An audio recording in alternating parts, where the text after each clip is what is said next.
کہ ملک کے حالات جتنے بدترین ہیں ان حالات میں بڑی طاقت کے ساتھ اور بڑی دوراندیشی کے ساتھ مقابلہ کرتے ہوئے اپنی ریاست کو اگر ہم بچانے میں کامیاب ہیں تو وہ صرف ریاست تلنگانہ ہے۔ کے سی آر صاحب کے ذریعے سے ہم آج ہماری اس ریاست کے جی ڈی پی کو تیزی سے گرنے سے بچا۔ میں اسپیکر صاحب آپ کے ذریعے حکومت سے یہ مطالبہ کرتا ہوں اور یاد بھی دلانا چاہتا ہوں کہ آلیر میں انکاؤنٹر ہوا تھا اور اس انکاؤنٹر کے بعد یہ وعدہ کیا گیا تھا کہ ایک انکوائری کی کمیٹی بنائی جائے گی، تحقیقات کیے جائیں گے۔ میں پوچھنا چاہتا ہوں کہ کب وہ انکوائری ختم ہوگی، کب اس کی رپورٹ ٹیبل ہوگی، کب ان معصوموں کو انصاف ملے گا اور ان ظالموں کو جو ذمہ دار ہیں ان معصوموں کی جان لینے کے لیے ان کو کب سزا ملے گی؟ میں پوچھنا چاہتا ہوں اور امید کرتا ہوں کہ آپ اس پر بھی توجہ دیں گے۔ میں اسپیکر صاحب آپ کے ذریعے یہ بات بھی یاد دلانا چاہتا ہوں کہ امبر پیٹ میں ایک خانہ مسجد کو روڈ کی وائڈننگ کے نام پر شہید کیا گیا اور چیف منسٹر صاحب نے وعدہ کیا تھا، مجھ سے بولا تھا کہ اکبر صاحب ہم بنائیں گے مسجد کو، لیکن آج تک بھی ایک خانہ مسجد کی تعمیر نہیں ہوئی۔ میں امید کرتا ہوں اور مطالبہ کرتا ہوں کہ اس ایک خانہ مسجد کی مسجد کی تعمیر کا کام کا جلد از جلد آپ آغاز کریں۔ اور اسپیکر صاحب میں یہ بھی ضرور کہوں گا کہ شہر حیدرآباد میں ایکسیڈنٹس بہت ہو رہے ہیں، شہر حیدرآباد میں پولیوشن بڑھ رہا ہے، تو اس ایکسیڈنٹس کو کم کرنے کے لیے، فٹ پاس کو بنانے کے لیے اور فٹ اوور بریجز کے لیے یہ جو کام کرنا ہے اور سیپریٹ لین بنانے کا ٹو ویلرز کے لیے میں مطالبہ کرتا ہوں اور پیڈسٹرینز کے لیے فٹ پاتھ ہونا ہے، لیکن یہ کام بھی آج تک نہیں ہوا ہے۔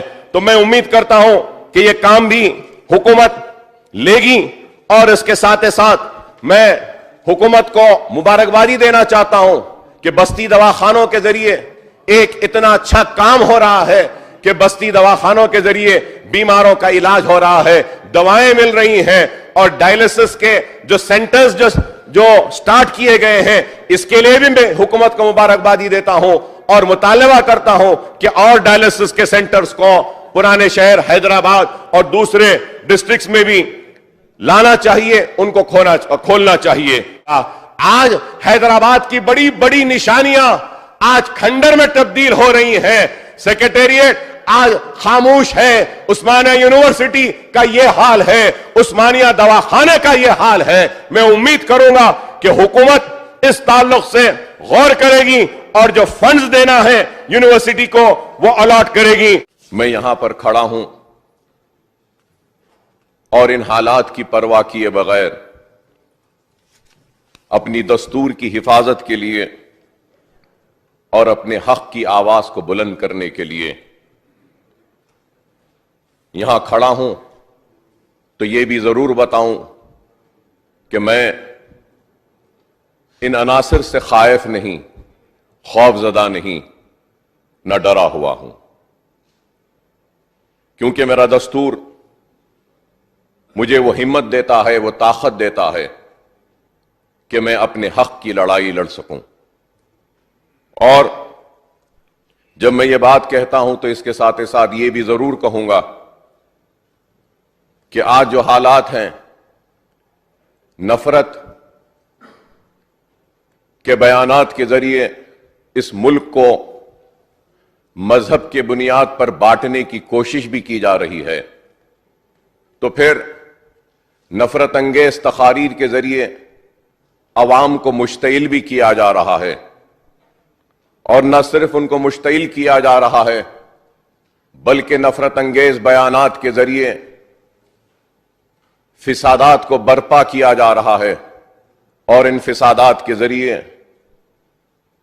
معصوم لوگ نہ صرف اپنی جان کو کھو رہے ہیں بلکہ اپنے مال کو، اپنے کاروبار کو، اپنے گھر کو بھی خاک کی ڈھیر میں تبدیل ہوتا ہوا دیکھ رہے ہیں۔ میری مراد دہلی کے ان فسادات پر ہے کہ کس طریقے سے معصوموں کی جان گئی،